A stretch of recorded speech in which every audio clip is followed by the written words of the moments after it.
उमेश रामपुर कस्बे के सरकारी स्कूल में हेडमास्टर थे। स्कूल के सारे बच्चे उमेश से बेहद डरते थे। उमेश निहायत सख्त मिजाज के शख्स थे। अरे यार, आज तो उमेश सर चेकिंग के लिए आने वाले हैं और मैं गलती से अपने जूते साफ करना भूल गया। आज तो खैर नहीं है। अरे परेशान क्यों हो रहा है? अपने सफेद जूते पर चौक रगड़ दे, सर को कुछ भी पता नहीं चलेगा। सर की नजर बाज से भी ज्यादा तेज है। अगर उन्होंने तुम्हारे गंदे जूते देख लिए तो तुम्हारी अच्छी खासी पिटाई होगी। कैसी दोस्त हो तुम? मेरी परेशानी कम करने की बजाय बढ़ा रही हो। सोनू सर के आने से कब्ल अपने सफेद जूतों में चौक घिसने लगता है। तभी उमेश सर क्लास में दाखिल होते हैं और सोनू को जूते में चौक रगड़ते हुए देख लेते हैं। सोनू सर को देखकर डर जाता है और चौक अपने पीछे छुपा लेता है। ये क्या हो रहा है? तुम्हें घर में जूते साफ करने का वक्त नहीं मिलता जो स्कूल में आकर जूते में चौक रगड़ रहे हो? माफ कीजिए सर, गलती हो गई। अगली दफा ऐसा नहीं होगा। मैं इसका मौका ही नहीं दूंगा। तुम्हारी सजा ये है कि स्कूल खत्म होने के बाद स्कूल के आंगन की तुम सफाई करोगे। माफ कर दीजिए सर। फिर से अगर तुमने ऐसी गलती की तो तुमको स्कूल का गुसलखाना साफ करना पड़ेगा। उमेश सर क्लास में आकर सबकी कॉपी चेक करने लगते हैं। रिया की कॉपी में कवर नहीं लगा हुआ था। ये क्या है? तुम्हारी कॉपी में जिल्द क्यों नहीं लगा हुआ है? माफ कीजिए सर, ये मेरी नई कॉपी है। मैं अगली दफा इसमें कवर लगा लूंगी। जाकर पीछे वाले बेंच पर हाथ ऊपर करके खड़ी हो जाओ और अगली दफा ऐसी गलती की तो तुम्हें क्लास से बाहर कर दूंगा। रिया क्लास की सबसे पीछे वाली बेंच पर जाकर हाथ ऊपर करके खड़ी हो जाती है। रिया को खड़ा देख रश्मि उसे चिढ़ाने लगती है। तभी उमेश सर की नजर रश्मि पर चली जाती है। बहुत हंसी आ रही है तुम्हें? जाओ तुम भी जाकर साथ में खड़ी हो जाओ। आज पूरा दिन तुम लोग खड़े खड़े तालीम हासिल करोगी। माफ कीजिए सर, इस बार माफ कर दीजिए सर। कोई माफी नहीं। रश्मि भी रिया के साथ जाकर पीछे कान पकड़कर खड़ी हो जाती है। दोनों पूरा दिन खड़े खड़े ही क्लास अटेंड करते हैं। छुट्टी के बाद सोनू स्कूल की आंगन की सफाई करने के बाद घर जाने लगता है। रश्मि और रिया सोनू का स्कूल के बाहर इंतजार कर रही होती है। मैं तो थक गया। आंगन साफ करने में मेरा पूरा दम निकल गया। ये उमेश सर के मिजाज की वजह से आज तक इनकी शादी नहीं हुई है। हाँ, सही फरमाया तुमने। हमेशा बच्चों के ऊपर चीखते रहते हैं और हमें सजा देते रहते हैं। अगले रोज क्लास में एक नई टीचर आती है। वो दिखने में बेहद खूबसूरत और नर्म मिजाज की होती है। Good morning teacher. Good morning बच्चों। सब लोग अपनी सीट पर बैठ जाएं। मुझे आप लोगों से मिलकर बेहद खुशी हुई। उमा मैडम बहुत अच्छे से बच्चों से बात करती हैं और बड़े प्यार से बच्चों को समझाती हैं। बच्चों को उमा मैडम का पढ़ाया गया पूरा सबक फटाफट याद हो जाता है। एक रोज उमा मैडम अपनी क्लास ले रही थी और तभी उमेश सर क्लास में आ जाते हैं। उमेश सर को देखकर सारे बच्चे डर जाते हैं और सीधे बैठ जाते हैं। मैं देख रहा हूँ आजकल तुम लोगों की क्लास से बहुत शोर आने लगा है। अगर आगे से ऐसा ही शोर आता रहा तो मैं पूरे क्लास को दिन भर धूप में खड़ा कर दूंगा। सर, आखिरकार ये बच्चे हैं। ये शरारत नहीं करेंगे तो कौन करेगा? और मस्ती मस्ती में ही तो बच्चों को अच्छी तालीम हासिल हो पाती है। हाँ मैडम, आप बिल्कुल सही फरमा रही हैं। मैं भी बच्चों को हमेशा प्यार से ही समझाता हूँ। बच्चे उमेश सर की बात सुनकर हैरान हो जाते हैं। दरअसल उमेश सर उमा मैडम को दिल ही दिल पसंद करने लगे थे, इसीलिए उनकी हाँ में हाँ मिला रहे थे। एक रोज सोनू और रिया को स्कूल आने में देरी हो गई। उमेश सर दोनों को लेट देखकर गुस्सा करने लगे और दोनों की छड़ी से पिटाई करने लगे। ये कोई वक्त है स्कूल आने का? तुम दोनों बहुत बिगड़ गए हो, ऐसे नहीं मानोगे। सर, वो बीच रास्ते में हमारी साइकिल पंक्चर हो गई थी, इसलिए आने में देरी हो गई। हाँ सर, सोनू सच कह रहा है। तुम्हें घर से पहले निकलना चाहिए था। इस बात की सजा तुम दोनों को जरूर मिलेगी। उमेश सर सोनू और रिया के हाथ में छड़ी मारने लगते हैं। तभी उमा मैडम आ जाती है। अरे सर, आप इन मासूम बच्चों को क्यों मार रहे हैं? बच्चे हैं, कभी आने में देरी हो जाती है। अगर बार बार ऐसा करें तो फिर हमें सजा देनी चाहिए। आज पहली दफा हमें इतनी देरी हुई है। कोई बात नहीं बच्चों, जाओ जाकर पढ़ाई करो। उमेश सर उमा मैडम की बात मानकर सभी बच्चों को क्लास में जाने देते हैं। धीरे धीरे उमेश सर का मिजाज भी उमा मैडम की तरह नर्म होने लगता है। अरे यार, हमारे उमेश सर तो बिल्कुल बदल गए हैं। हाँ, सही फरमाया तुमने। पहले हम पर कितना गुस्सा करते थे, हमें सख्त से सख्त सजा देते थे, लेकिन अब उमा मैडम के आने के बाद वो निहायत नर्म मिजाज के हो गए हैं। एक रोज सोनू अपना होमवर्क करना भूल जाता है। उमेश सर सबका होमवर्क चेक कर रहे होते हैं। तुम बच्चे कुछ ज्यादा ही बिगड़ते जा रहे हो। आज होमवर्क नहीं किया, कल स्कूल आना छोड़ दोगे। नहीं सर, कल मेरी तबीयत नासाज थी, इसलिए मैं होमवर्क नहीं कर पाया। तुम्हें इस बात की सजा जरूर मिलेगी। उमेश सर सोनू को क्लास से बाहर निकालकर मुर्गा बना देते हैं। तभी वहाँ उमा मैडम आ जाती है। अरे बेटा सोनू, तुम्हारी तो तबीयत नासाज है ना, तो फिर तुम क्लास के बाहर क्यों बैठे हो? मैडम, तबीयत नासाज होने की वजह से मैं होमवर्क नहीं कर पाया। उमेश सर ने मुझे क्लास से निकालकर मुर्गा बना दिया। तुम मेरे साथ क्लास के अंदर चलो। उमा मैडम क्लास के अंदर जाकर उमेश सर को समझाती है। सोनू ने मुझे कल फोन पर बता दिया था कि उसकी तबीयत नासाज है। आपके सख्त मिजाज की वजह से आज इसकी तबीयत ज्यादा खराब हो सकती थी। मैं तो बस बच्चों में नज़्मो ज़ब्त लाना चाहता हूँ। बच्चों को प्यार से भी समझाया जाता है। अगर हम बच्चों को हमेशा डांट कर या मार कर समझाएंगे तो वो चिड़चिड़े हो जाएंगे और वो अपना गुस्सा कहीं और निकालेंगे। इसलिए हमें बच्चों से हमेशा प्यार से बात करनी चाहिए।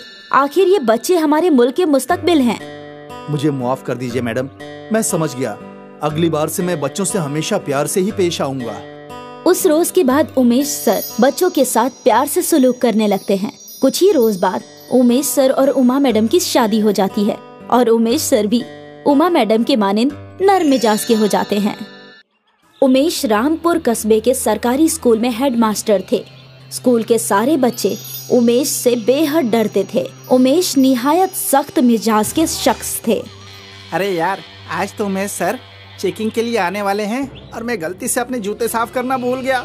आज तो खैर नहीं है। अरे परेशान क्यों हो रहा है? अपने सफेद जूते पर चौक रगड़ दे, सर को कुछ भी पता नहीं चलेगा। सर की नजर बाज से भी ज्यादा तेज है। अगर उन्होंने तुम्हारे गंदे जूते देख लिए तो तुम्हारी अच्छी खासी पिटाई होगी। कैसी दोस्त हो तुम? मेरी परेशानी कम करने की बजाय बढ़ा रही हो। सोनू सर के आने से कब्ल अपने सफेद जूतों में चौक घिसने लगता है। तभी उमेश सर क्लास में दाखिल होते हैं और सोनू को जूते में चौक रगड़ते हुए देख लेते हैं। सोनू सर को देखकर डर जाता है और चौक अपने पीछे छुपा लेता है।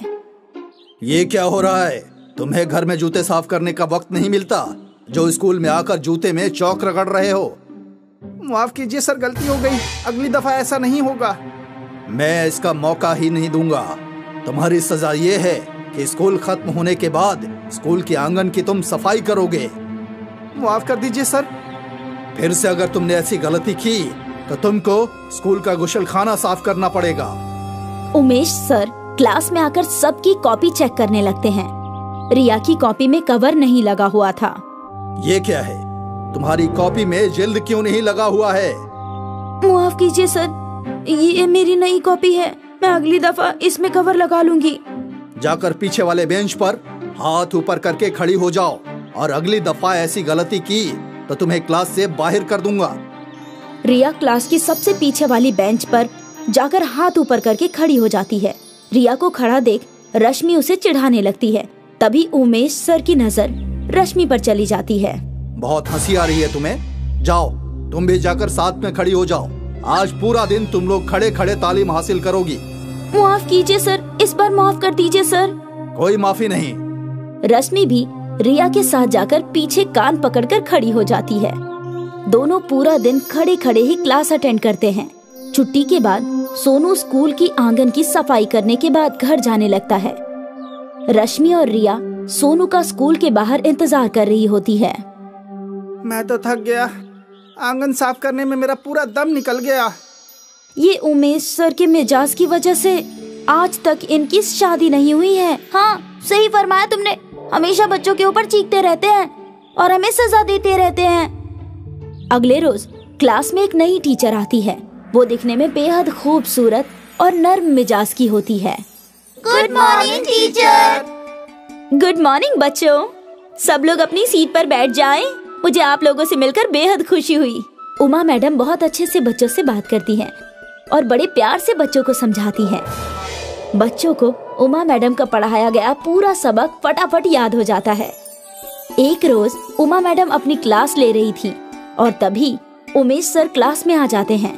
उमेश सर को देखकर सारे बच्चे डर जाते हैं और सीधे बैठ जाते हैं। मैं देख रहा हूँ आजकल तुम लोगों की क्लास से बहुत शोर आने लगा है। अगर आगे से ऐसा ही शोर आता रहा तो मैं पूरे क्लास को दिन भर धूप में खड़ा कर दूंगा। सर, आखिरकार ये बच्चे हैं, ये शरारत नहीं करेंगे तो कौन करेगा? और मस्ती मस्ती में ही तो बच्चों को अच्छी तालीम हासिल हो पाती है। हाँ मैडम, आप बिल्कुल सही फरमा रही हैं। मैं भी बच्चों को हमेशा प्यार से ही समझाता हूँ। बच्चे उमेश सर की बात सुनकर हैरान हो जाते हैं। दरअसल उमेश सर उमा मैडम को दिल ही दिल पसंद करने लगे थे, इसीलिए उनकी हाँ में हाँ मिला रहे थे। एक रोज सोनू और रिया को स्कूल आने में देरी हो गई। उमेश सर दोनों को लेट देखकर गुस्सा करने लगे और दोनों की छड़ी से पिटाई करने लगे। ये कोई वक्त है स्कूल आने का? तुम दोनों बहुत बिगड़ गए हो, ऐसे नहीं मानोगे। सर, वो बीच रास्ते में हमारी साइकिल पंक्चर हो गई थी, इसलिए आने में देरी हो गई। हाँ सर, सोनू सच कह रहा है। तुम्हें घर से पहले निकलना चाहिए था। इस बात की सजा तुम दोनों को जरूर मिलेगी। उमेश सर सोनू और रिया के हाथ में छड़ी मारने लगते हैं।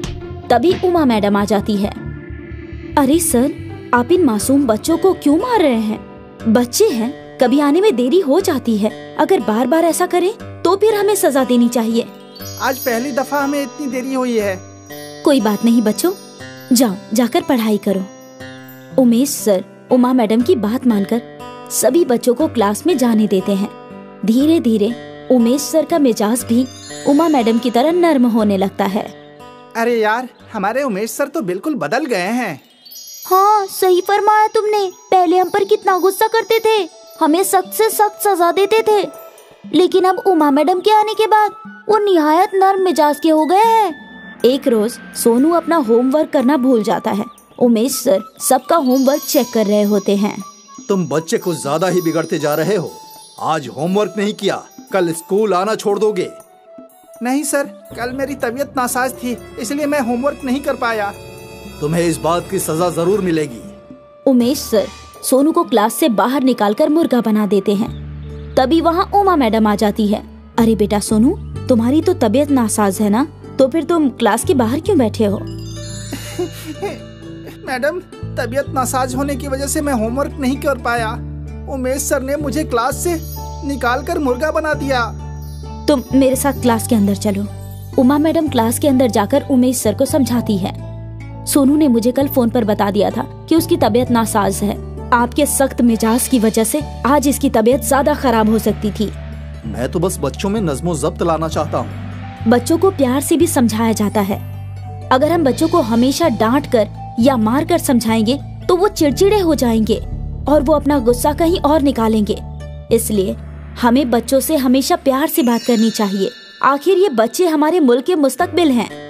मुझे माफ कर दीजिए मैडम, मैं समझ गया। अगली बार से मैं बच्चों से हमेशा प्यार से ही पेश आऊंगा।